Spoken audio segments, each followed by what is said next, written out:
Putri Wahyuni, ini nilai ulangan kamu ya. Kamu perlu tingkatkan lagi. Kamu harus belajar lebih giat. Lihat saudari kamu, nilainya bagus. Saran ibu, kamu perlu belajar lebih giat lagi ya nak.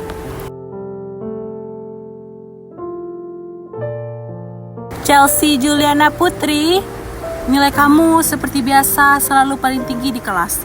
Coba bimbing saudara kamu untuk belajar ya nak, agar bisa meningkatkan nilainya. Ibu percaya sama kamu.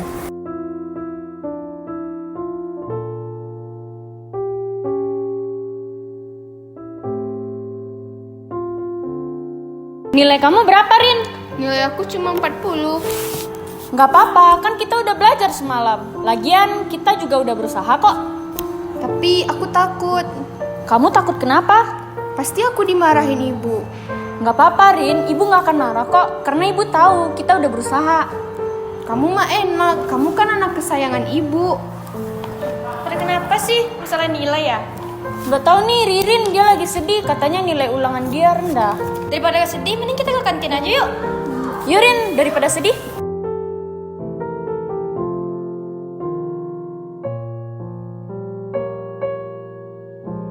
Ada Zaki tuh. Zaki lu ngapain di sini? Ayo ikut kita deh ke kantin, biar gue yang traktir. Yuk. Ayo.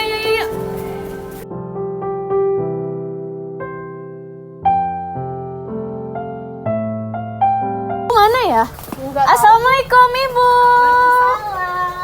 Anak gadis ibu udah pulang. Gimana sekolahnya nak?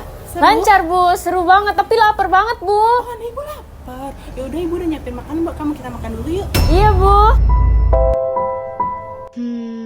Aku gak bikin salah aja ibu udah cuekin. Dan selalu gak nganggap aku. Apalagi aku harus ngaku. Bisa aja ibu udah maki-maki aku.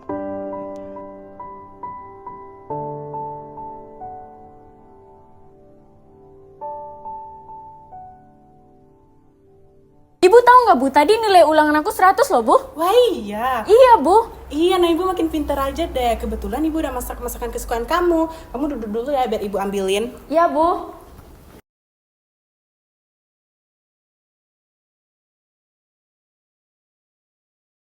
Wih, ibu masak apa tuh Bu? Makanan kesukaan anak kesayangan ibu. Karena kamu tadi udah banggain ibu di sekolah dengan nilai kamu. Cobain dulu. Chelsea cobain ya Bu. Iya nak. Kamu udah makan Rin? Kalau belum ambil aja sendiri. Ibu nggak sempat ambilin kamu. Tapi jangan kamu ambil ayam kesukaan kakak kamu ya. Enggak Bu, Rin udah makan tadi. Rin kesini mau nunjukin nilai Rin yang hasil di sekolah tadi Bu. Coba mana ibu lihat. Apa-apa nih Rin? Nilai apa yang kamu kasih tunjuk ke ibu? Lihat nih kakak kamu dapat nilai 100. Banggain ibu. Sedangkan kamu nggak pernah banggain ibu sedikit pun. Kamu tuh nyusahin ibu. Kan udah ibu bilang kalau kalian belajar bareng tuh kamu harus ngerti. Ibu kenapa sih? Ibu selalu ngebedain aku sama kakak. Padahal kami itu sama Bu. Ibu selalu sayang sama kakak. Ibu gak pernah sayang sama aku. Andai aja ayah ada, pasti ayah lebih sayang sama aku daripada ibu. Kamu bisa nggak stop bapak-bapak di setiap masalah yang kamu apain sendiri? Ibu tuh capek. Kamu kira ibu nggak sedih bapak kamu pergi? Hah? Ibu nangis sama ibu. Enggak, sekarang kamu pergi aja deh di sini. Jangan pernah kamu kembali ke rumah ini. Dasar anak berguna kamu. Dasar anak berguna kamu. Dasar anak berguna kamu.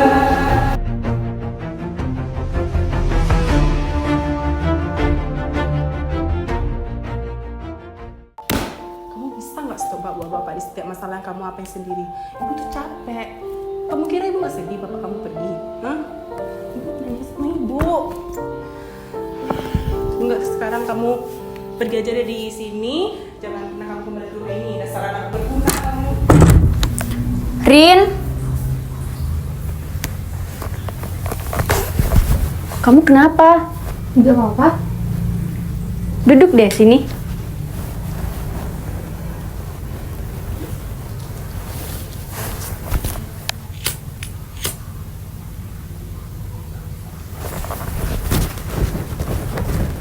Kamu kenapa sih? Aku nggak apa-apa. Emang aku kenapa? Kan kamu bisa cerita dulu ke aku. Cerita? Buat apa? Ya biar ada teman cerita lah. Lagian kalau aku cerita sama kamu, ya bakal percuma aja. Percuma kenapa? Aku nggak bakal dapat apa-apa. Lebih baik aku memendam ini semua sendiri. Kalau kamu pendem kayak gini nggak akan bisa nyelesain masalah, Rin. Emang kalau aku bicarain bakal nyelesain masalah? Seenggaknya kamu bisa lega. Aku bisa bilang ke ibu. Hah? Ibu lagi. Kamu sadar gak sih, ibu tuh nggak sayang aku. Ibu sayang kok, Rin. Hah? Sayang dari mana? Kelihatan banget dia nggak sayang sama aku. Ibu sayang, Rin. Cuman mungkin ibu kecewa aja. Dia masih denial, belum bisa nerima kenyataan. Tapi dia masih nyalahin kamu. Dari dulu sampai sekarang ibu nggak pernah bangga sama diri aku. Ibu selalu nyalahin aku, bilang aku anak yang nggak berguna, bilang aku anak buangan. Sekarang kamu nggak ada yang pengen diceritain gitu ke aku? Nggak ada. Lebih baik kedepannya kita baik-baik aja, Rin. Semoga aja ibu bisa nerima kamu dan paham juga sama kamu. Mungkin ibu lagi capek atau emang menolak fakta semuanya. Aku nggak berharap ibu bakal sayang sama aku. Yang sayang sama aku cuma ayah. Nggak usah bahas ayah lagi, Rin. Ayah udah tenang. Nggak ada yang sayang sama aku selain ayah. Aku sayang kok sama kamu. Ibu juga sayang. Tapi ibu nggak bisa nunjukin itu semua. Ibu cuma bisa nyalahin kamu karena dia masih denial, belum bisa nerima fakta kalau ayah meninggal gara-gara kamu. Makanya kayak gini. Tapi di akhir juga ibu bakal sayang kok sama kamu, asal kamu tahu. Oh iya, Bu, besok aku mau pergi sama teman-teman aku ya, Bu. Mau kemana, nak? Permisi. Cece, pergi main yuk. Ada Ica sama Zaki. Masuk dulu, Ca. Zaki.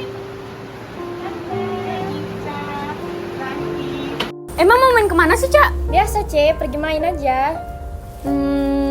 Oh iya, Ririn mana sih? Kok nggak kelihatan dari tadi? Nggak tahu sih, tapi dari tadi dia nggak ada sih keluar kamar. Coba aku lihat dulu ya. Oke.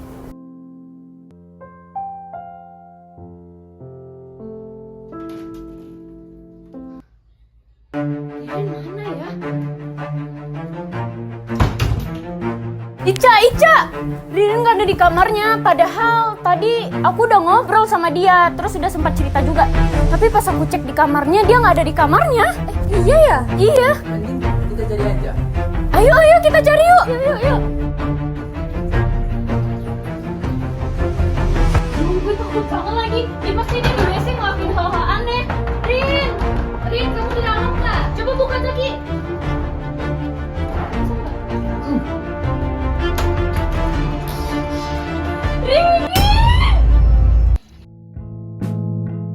Stop bapak-bapak di setiap masalah yang kamu hadapi sendiri.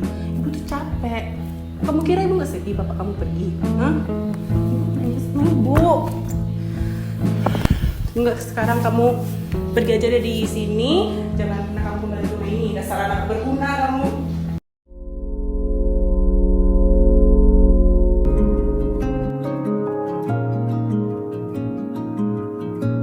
Langit tanpa pelangi. Karya kelompok 1.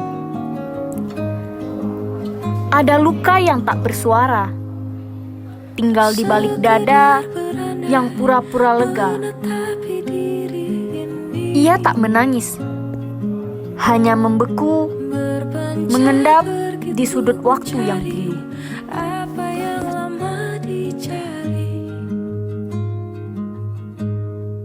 Seperti senja yang menelan jingga, aku menyimpan duka dengan cara yang indah.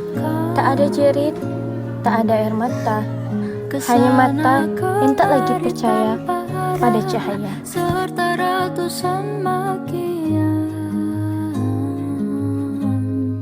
Malam tahu segalanya tentang bisik-bisik yang tak pernah sampai pada telinga siapa-siapa. Tentang hati yang dipaku sunyi di altar harapan yang mati berdiri.